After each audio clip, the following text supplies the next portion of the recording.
മക്കളെ സ്നേഹിക്കണം. മക്കളെ നമ്മൾ സ്നേഹിക്കുന്നില്ലെങ്കിൽ സ്നേഹം കിട്ടുന്ന ഭാഗത്തെ മക്കൾ പോവും.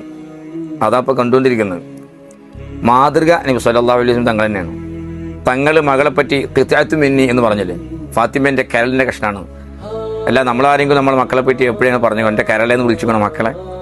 മുത്തുനബിൻ്റെ വാക്കുണ്ടോ? ഏത് നൂറ്റാണ്ടിൽ നോക്കണം. ഖിത്അത്തു മിന്നി, ഫാത്തിമേൻ്റെ ഖിത്അത്തു മിന്നിയാണ്, എൻ്റെ ഭാഗമാണ്, എൻ്റെ കരളാന്ന് പറഞ്ഞിട്ടുണ്ട്.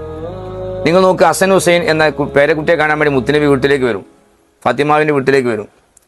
അപ്പോഴേ കുട്ടികൾ ഓടി വരും. ഒരിക്കൽ ഉമർ അള്ളാഹുവിന് പറയുന്നുണ്ട്, ഞാൻ നബിതങ്ങളെ കാണാൻ ചെന്നപ്പോൾ നബിതങ്ങൾ ഹസൻ ഹുസൈൻ്റെ കുട്ടികൾ മുമ്പിൽ കളിക്കുകയാണ്. എങ്ങനെ കളിക്കുന്നവരോ, തങ്ങൾ ഒട്ടകത്തെ പോലെ മുട്ടുകുത്തി നടക്കുന്നു. തങ്ങളെ വായിലൊരു കയറുണ്ട്, ആ കയറിന്റെ തല പിടിക്കുന്ന ഹസൻ ഹുസൈൻ കുട്ടികളാണ്. ബഹുമാനപ്പെട്ട ഉമർ അള്ളാഹുവിന് കണ്ടപ്പോൾ അത്ഭുതപ്പെട്ടു. ആരാണിത്? ലോകത്തിന് നേതാവ് അഷ്റഫുൽ ഖൽഖ് സല്ലല്ലാഹു അലൈഹി വസല്ലം. കുട്ടികളുമായുള്ള ആ ഇടപഴകിയ ജീവിതം പലപ്പോഴും നാവ് നീട്ടിയിട്ട് ഹസൻ ഹുസൈൻ റളിയല്ലാഹുവിനെ കൽപ്പിക്കാറുണ്ടെന്ന് ഇഹ്യാ ഉലൂമുദ്ദീനിൽ ബഹുമാനപ്പെട്ട മൗസാൽ ഞങ്ങൾ പറയുന്നുണ്ട്. ആ സ്നേഹം നമ്മൾ കുട്ടികൾക്ക് കൊടുക്കണം. എന്നാൽ കുട്ടികൾ ഉപ്പനെ ഉമ്മനെ സ്നേഹിക്കുന്ന നല്ല മക്കളായി വരും. കുട്ടികളെ സ്നേഹിക്കണം. മാതൃക മുത്തുനബിയാണ് സല്ലല്ലാഹു അലൈഹി വസല്ലം. അള്ളാഹു അനുഗ്രഹിക്കട്ടെ. അസ്സലാമു അലൈക്കും വറഹ്മത്തുള്ളാഹി.